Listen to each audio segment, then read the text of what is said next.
Welcome to the Real Film Nerds Podcast.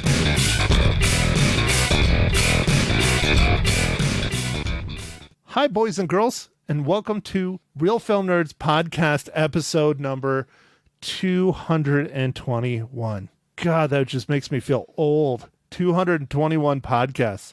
Either that or I'm just full of a lot of hot air, much like my co-host, sitting metaphorically next to me, Mysterious Mike Talent. Hey, everybody. I don't think you're full of hot air, Matt. Man, come on. I'm just full of farts? Yeah, oh, yeah, I guess that's hot air. So, never mind. Yes, you're full of hot air. Have you ever, put your hand on your butt when you fart? Is it, hot or is it cold? I would think it would be hot. I'm not going to answer that question. Well, I know we've lit them on fire. Well, okay, I haven't lit any on fire. You haven't lit any on fire, but we have witnessed others light them on fire, and that's definitely hot air. Well, yes, that is hot air, and it's like a blue flame. It was a lot different than I thought it would be. Anyway, I think that's enough about farts and fire. Let's talk about this movie, which has lots of fire in it. See, that's a great roll-in, Mike. See, I got it going right. Lighting farts on fire just goes right on to this wildfire movie starring Angelina Jolie because it was like a giant fart for 2.5 hours. Wow. Jeez. I did not feel the same, Matt. So I guess you want me to roll into the rundown, or what do you think? Wow. Okay. Well, I figured you're just going to jump on in, but yeah, Mike, go ahead. Why don't you give us the rundown for this week's review? Those Who Wish Me Dead, currently available to watch in the movie theaters and streaming on HBO Max. All right, Matt. So, Those Who Wish Me Dead is directed by Taylor Sheridan. It is the screenplay was written by Michael Correita, Charles Levate, and the screenplay was by Taylor Sheridan. And this movie is starring Angelina Jolie, Nicholas Hoult, Flynn Little, Jon Bernthal, Aidan Gillian, Jake Weber, and Tyler Perry. And as Matt was talking about, a teenage murder witness finds himself pursued by twin assassins in Montana wilderness with a survival expert tasked with protecting him and a forest fire threatening to consume them all. So, Mike, I thought this movie was very boring. So I didn't think it was boring. I kind of liked it. The only thing that was a little bit, I was hoping there'd be more fire stuff in it, being like a smoke jumper and stuff, but it wasn't really about that. It was more about this, very straightforward story, and about some people chasing this kid and the links that they'll go to. Yeah, I don't know. That was pretty straightforward. But I was hoping for more fire stuff. It leaves a lot to be desired because there's no motive. Okay, he's running because, spoilers, his father was murdered in front of his face by these people, and his father is a lawyer. He did something, prosecuted someone, and these people are hunting him down, but it doesn't explain why they're hunting him down, for what reasons. Clearly something. They don't explain why they're from the federal government. Again, that's a spoiler right there. And we'll talk about that scene later. It doesn't explain a lot, and that's the biggest issue I had with this. They develop Angelina Jolie's character quite a bit, and she's almost not even so much the main character. I mean, she is, but it's more about this kid and him trying to escape these assassins. It is about the kid, and you find a little bit out about the kid's story as well, and that's really about it. Not much else is given on any of the other characters in the movie, but I think it's okay. I don't think you needed... There is one part, though, I did want to find out more about, was the officers and his wife's survivalist camp or whatever. I wanted to know just a little bit more about it, because besides just like a picture, I didn't know it was a survivalist camp. Survivalist camp? Which officer? The Jon Bernthal's character? Yeah, Jon Bernthal's character. Yeah, like they ran a survival camp thing at their house. But I didn't even notice that. Yeah, we'll see. The only way you would have noticed was in that picture that they find at the house where the son and father live. There was a picture of them at the survivalist camp. Well, but Jon Bernthal is the brother-in-law of the lawyer that is killed. So that's his nephew that's coming to see him. So, but again, I know what you're trying to say. They didn't know Jon Bernthal because of the survivalist camp. It's because they're related, but they went out there and went to the camp. Oh, okay. I see what you're saying. They attended the camp. Okay, all right. I thought they ran the camp. I don't know. Like you said, there's not a lot of things explained, so it's just I don't know what's going on. Well, and that's the biggest issue I have with this movie. I just wish there was a lot more. I liked Nicholas Hoult and Finn Little. I thought they were great villains because you kind of are rooting for them, but you're kind of not because they're just terrible assassins that are good at their job. But also there's something more going on behind the scenes with them, and they're not explaining it. Tyler Perry makes a cameo. I wish he would have had a little bit bigger role. This is where you get the hint that they're from the government. If you were paying attention, the Suburban that he jumps in is a government vehicle. It has government plates on it. Yeah, I mean, I noticed that, and I figured it was the government. The very brief scene with the father talking to his son said he was a forensic accountant, and he found some stuff on some very high up people. He said people in the government, and that's really all he said. I think he said maybe senators or lawyers. I don't know. He was fairly vague. They're just. I wish there was just more explaining more of the main characters, I guess is a good way to put it. I mean, and Angelina Jolie, I understand where her character's coming from, and being in a smoke tower. Don't even get me started on the fire watch tower. I've been to several fire watch towers. Mike, have you ever been to any? I have not. I have not been to any. That looked like kind of a neat place, but also really terrifying, and it doesn't have a bathroom. I was like, man, it seems like poor planning. Yeah, it's not a true representation of a fire watch tower. It's actually quite barren. There might be others out there in the world that are like this, but I've not been in any that are like that. I've been in, I think 4 in and around northern Arizona. They have roads directly to them because you need to get people food and water. They have bathrooms. They have electricity. I don't know if they have internet. I would highly, highly doubt that. But they do have radios. That is how they communicate. And that's their assignment. They're assigned at that fire watch tower for however many months or whatever it is. And they are not supposed to leave that post without someone taking over for them because they have to be there to monitor the scene and, notify most of it here is notifying if lightning starts a fire. Wow. Yeah. Well, that makes sense, Matt. I would say also to bring tech into this, with the new Starlink stuff, it would be a lot easier to pop one of those little McDish face or whatever they call it,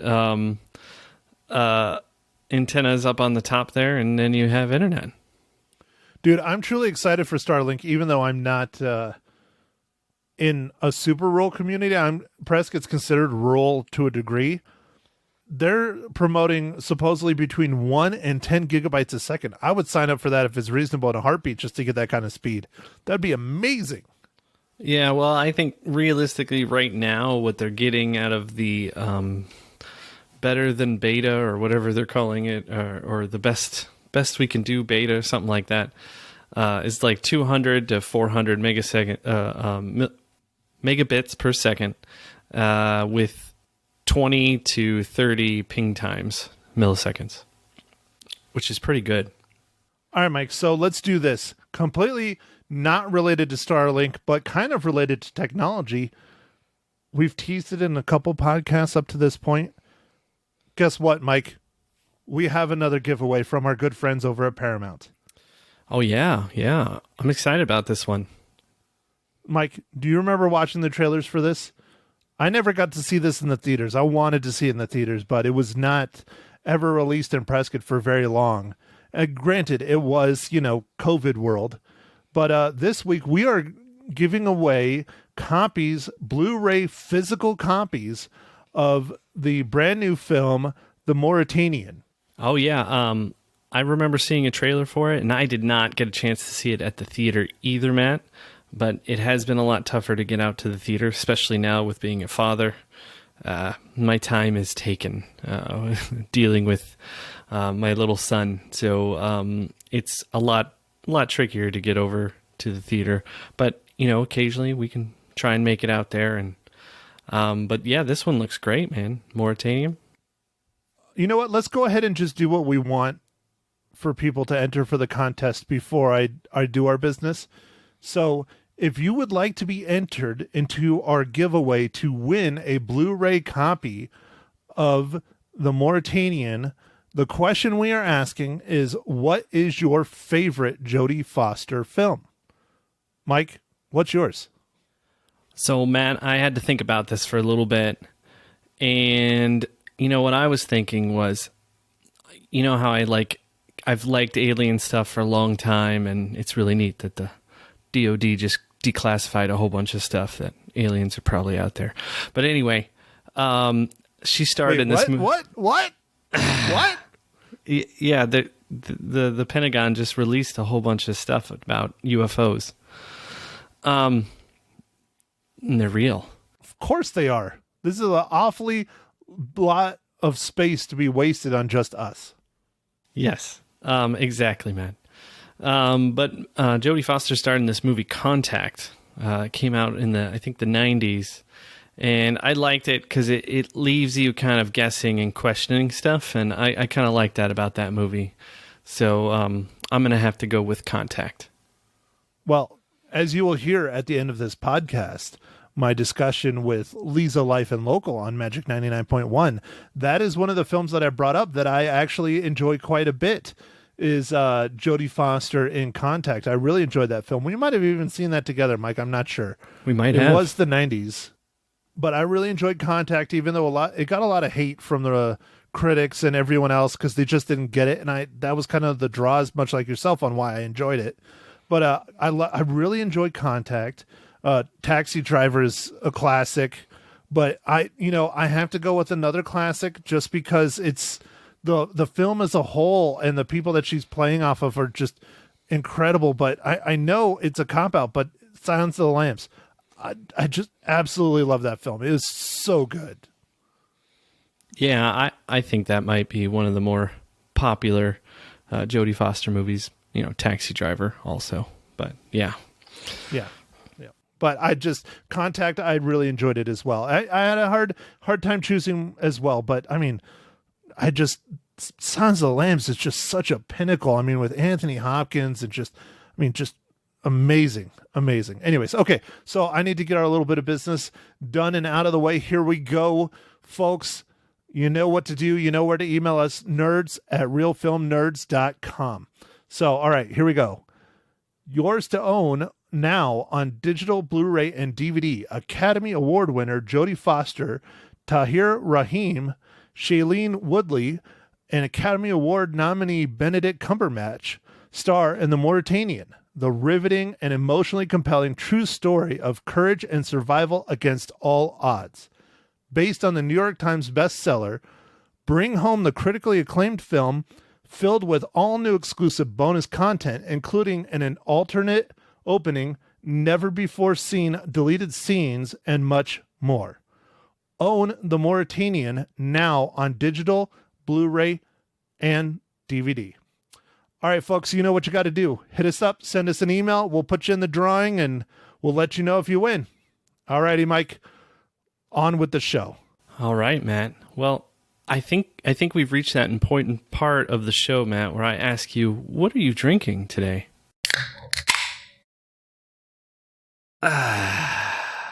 Well, Mike, thank you for asking. I'm drinking a plain old boring Miller Lite. I'm sorry. Oh, that's okay, man. That's all right. I thought you were going to have the champagne, but that's okay. Miller Lite's all right. For some reason, I like my Miller products. Maybe it's just because I drank so many Budweiser products when we were younger. I'm not going to say what ages, but younger. So when I go to like the what you would call more the American lagers, the American beers, I tend to go with the Miller family. I don't know why, but I just like them. Okay, Mike, go ahead. You're sitting there looking at it. What IPA are you drinking tonight? All right, man. Yes, once again, you've detected what I was drinking.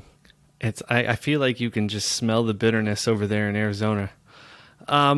Anyway, I am drinking a Wicked Weed Brewing Appalachia Session IPA. Wow, you and your fancy beers. Yeah, this one's out of Asheville, North Carolina. Well, okay, Mike, that means it is now time for my favorite question of the podcast next to our giveaways. Of course. Those are my favorite part, other than talking to you every week. Mike, how does Those Who Wish Me Dead, starring Angelina Jolie and Nicholas Hoult and Finn Little, relate to the Marvel Cinematic Universe?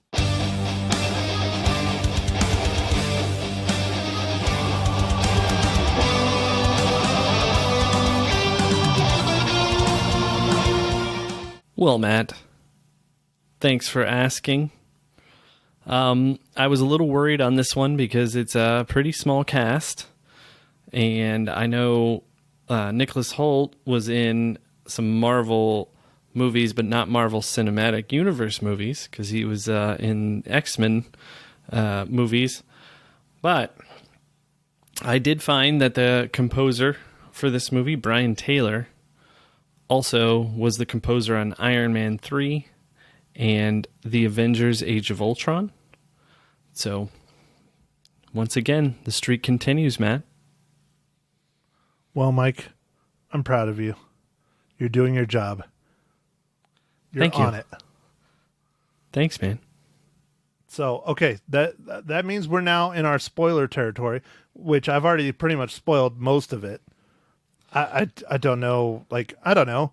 I mean, I'm not going to say this was a bad movie. It just, I expected more. I wanted a lot more. So, Matt, I'm going to open up to you a little bit here.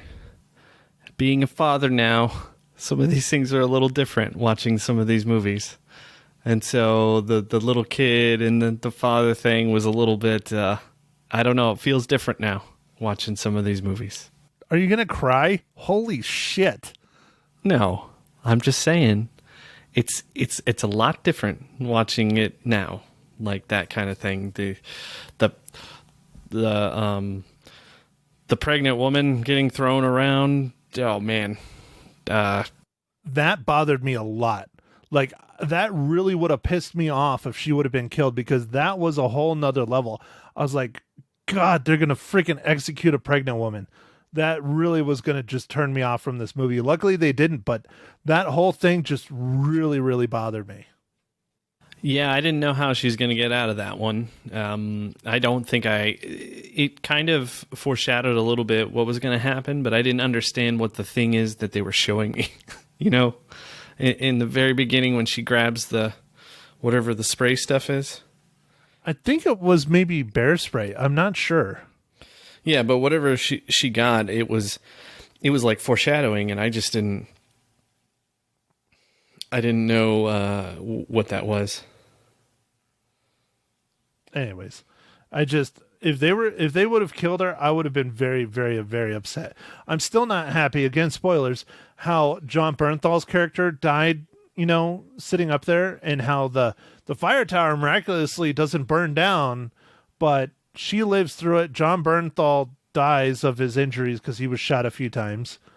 I'm not a huge fan that, there's going to be a child out there without a dad because of this. But again, that one kid did lose his dad, and they were just going on a road trip, right? Yeah. I like the there's a little scene. Well, there's a couple scenes with Angelina Jolie and the kid that were actually kind of genuine, but the one where they're sitting down and she's making a little fire for him because he's getting cold, and she's talking about how what happened to her with the fire, and then like the kid's like, yeah, I watched my mom die of cancer, and she's like, man, I can't talk to you. I can't feel sorry for myself when I talk to you. Right, yeah, because she's like trying to explain how what's affected her is that she was trying to protect these kids from this fire and they got burned up, which totally never would have happened, like ever. They would have evacuated the living hell out of that area before, any kids would have been anywhere near a fire like that. But people do die in wildfires. It just typically isn't civilians. Yeah, but that was a funny moment, and I thought it was pretty well done how that went. Like, I thought that was well acted back and forth. Oh no, that was really good. It was really good on both their parts. Interesting part about this, Mike. Did you watch any of the behind the scenes stuff they had on HBO Max? I did not, actually. I probably should have. Oh, yeah, you missed out. Okay, so Taylor Sheridan, almost all the fire, not all of it, but almost all the close fire shots are practical effects. Oh, that's cool. I was going to bring this up, Matt, about Taylor Sheridan. He's the guy who wrote Hell or High Water, that movie that we love so much. And Sicario. Yeah. That's one thing. That's why I'm kind of disappointed. Maybe why my score's, going to reflect my disappointment in him specifically. I guess it just held him to higher standards, and I didn't feel like this movie succeeded. I don't know. But anyways, Taylor Sheridan sat down and built a 300-acre forest in the middle of the desert that they could light on fire for all the close fire shots. Wow. That's interesting, man. It's pretty cool. So like anytime you see him like running through stuff, or like the scene where the kids are coming over, that's all practical. Some of it might be digital, but he really tried to do as much practical as he could. And I love that. I always applaud that over digital. I mean, digital looks great. It looks incredible now, but going that extra effort and doing real practical effects, hands down, I love it. So he's going more the Christopher Nolan route because he loves practical effects and really tries not to use as much special effects as possible. Yeah, I love it. I love it. I mean, Christopher Nolan really did crash a 747 into a building, and the budget reflects that on Tenet. I mean, he's done some crazy stuff. I mean, The Dark Knight, they really flipped the that semi, and it really blew out all those windows, and that was not planned. No, it was not. They had to pay for it. Yeah, I remember hearing about that. So, well, all right, Mike, I guess we should go ahead and get to it unless there's anything else you want to talk about in the spoiler section. No, like I kind of mentioned earlier, I was just hoping a little bit more about the smoke jumpers and some of that stuff. Like, it was kind of fun in the beginning of the movie where the latest smoke jumpers are getting initiated into the I guess fraternal order of smoke jumpers or whatever they call it. I don't know. And I like it. Yeah, and then they're all drinking and stuff in the back and hooting, hollering, and then they're like, "All right, she's gonna do it," and then she jumps in the truck and just rips the chute. That was nuts. Oh yeah, I wish there would have been a lot more stuff like that, like more shenanigans, more smoke jumper, more fire stuff. The wildfire that the assassins start is almost like an afterthought in a way. I mean, it's clearly very important towards the end of the film, but it's more of almost like an afterthought. Like, and her being a smoke jumper is an afterthought. It's more about the story of the kid. At least that's what I feel. And I don't think that Angelina Jolie is really the main character. She might be the biggest name, but it's more about the kid and the people that he comes across that try and help him get to safety, and also to eventually, as you see, the news media to expose whatever happened with his father and all these other lawyers and the government. Yeah. And that left me wanting the end right there. I would have loved tie it all up right there. Have the kids say exactly what happened, and there's your end. No, it's a bunch of helicopters flying into a forest fire that's digitally created. And, there wouldn't have been that many helicopters without buckets underneath them, unless they have like 27 news stations. Yeah, I was wondering where their slurry was myself, but hey, what do I know? Well, I'm trying not to get too particular because, I've spent a lot of time in and around wildfires from my previous, life of being a photojournalist. So I know a lot, not as much as an actual firefighter, but I know more than your average person. And it's like, okay, so there's like 5 helicopters taking off, and maybe 1 or 2 of them I could believe without having some form of system to put out a fire, but that many not without buckets or any hose or nothing. Nope. It was just for dramatic effect. Sorry, Taylor. So anyways, all right, Mike, how many reels? So I'm going to give this one 3.5 reels. I liked it, man. Wow, boy, we are definitely different on this one. Definitely. Maybe I am becoming the bitter old man. We've discussed that before, though. Yeah, I think all this year of 2021, you've been the bitter old man. It's the COVID, man. It made me bitter. Yeah, well, you definitely don't want any IPAs then, man. No, I'm bitter enough without it. So, Mike, I give Those Who Wish Me Dead 2 out of 5 reels. Ooh, yeah, pretty harsh, Matt. Pretty harsh. That's okay. We all have different opinions. Just like assholes. You used that one just a few weeks ago. You can't keep doing it. But it's my favorite. All right. Well, just this last time. Fine. I'll stop using it.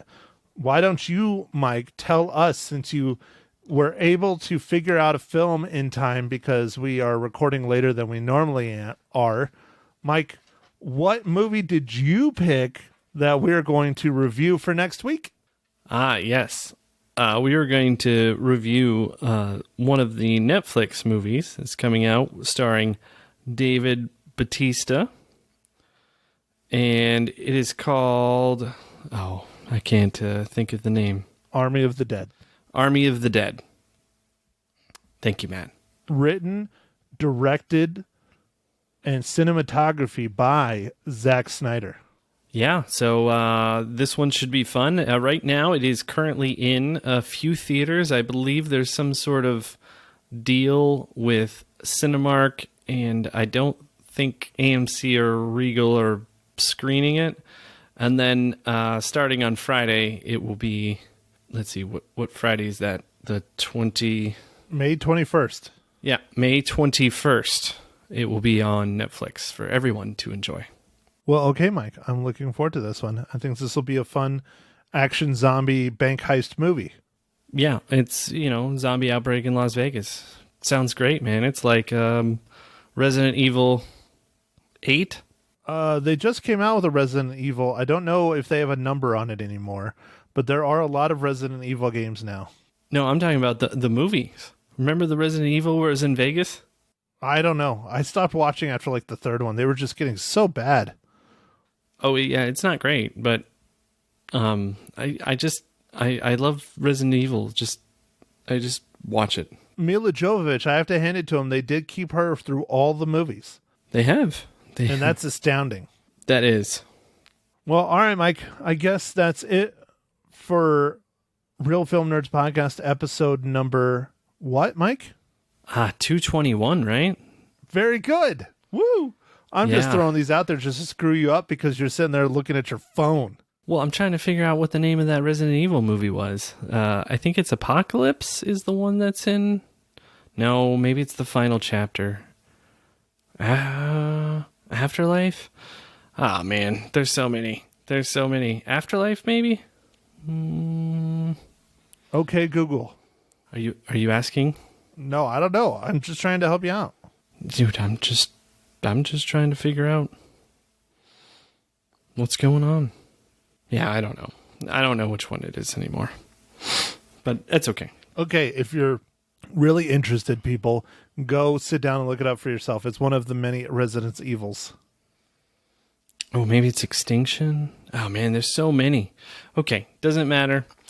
Anyway, I want to thank everyone for listening, and make sure to hit us up on the socials, Facebook, Twitter, Instagram, or nerds at Real Film Nerds, and enter our contest to win our great giveaway this week. And we look forward to hearing what your favorite Jodie Foster movie is. And yeah, I guess go out and stream a movie if you want, or if you feel comfortable, vaccinated, whatever. Go watch a movie at a theater. Let's try and keep some of these movie theaters alive. All right. Thanks for listening, everybody. Thank you for listening to The Real Film Nerds. Now, don't forget to follow us on Facebook, Twitter, and Instagram at Real Film Nerds. Now, go out and catch a movie.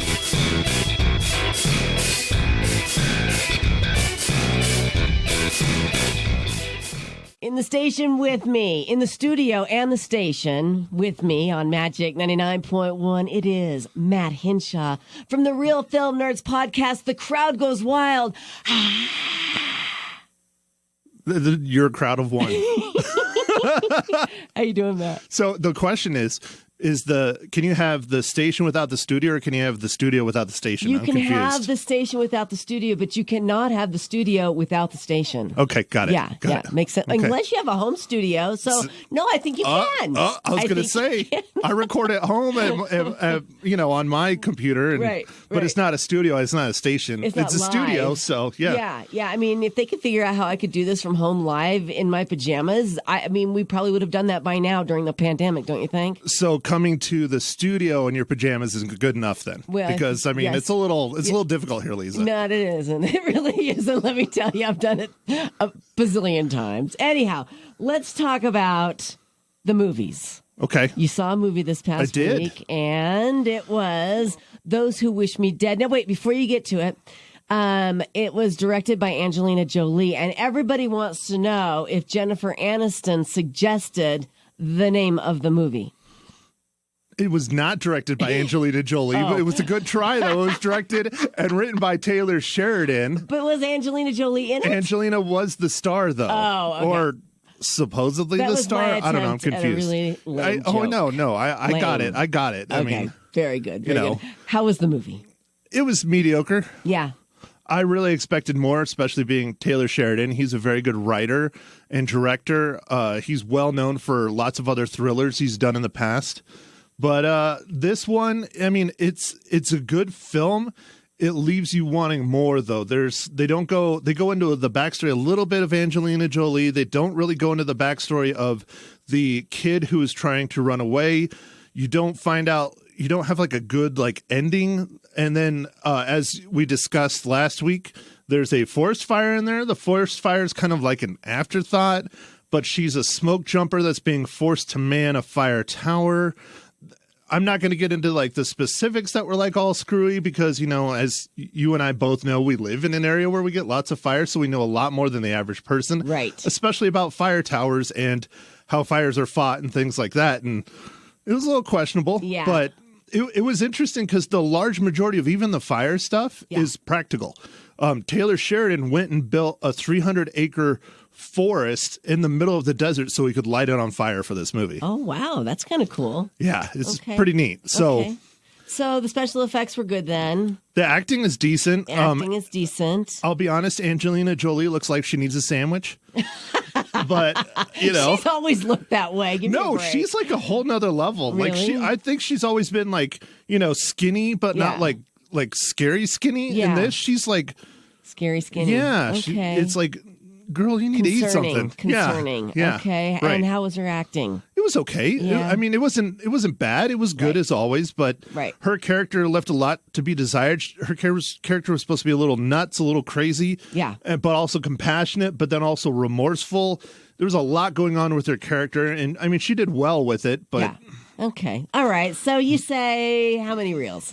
I give it 2. 2 out of 5. Yeah. Yeah, I won't waste my time. I mean, if you have HBO Max, here's the thing. It's in the theaters, and it's on HBO Max. Okay. It'll be on HBO Max for a month. Okay. If you get time, watch on HBO Max. Right. You're not going to hate yourself for it. Yeah. You'll be like, but you'll find out. It'll leave you wanting more when it's over. Okay. I don't recommend spending the $9 or $10 or $12 or whatever it is to go to the theater. Okay. Not worth it. All right, fair enough. What are we going to take a look at this coming week? So this coming week, it is my co-host pick, and he is going with the brand new Netflix movie that drops May 21st, Army of the Dead. Army of the Dead. Army of the Dead. It is a zombie / bank robbery film. Okay. It looks very interesting. Does it's directed, I don't know if it's written, but it's directed by Zack Snyder. Okay. And what's it going to be about? Do we know? Well, there's, according to the trailers, there's Vegas is overrun by zombies.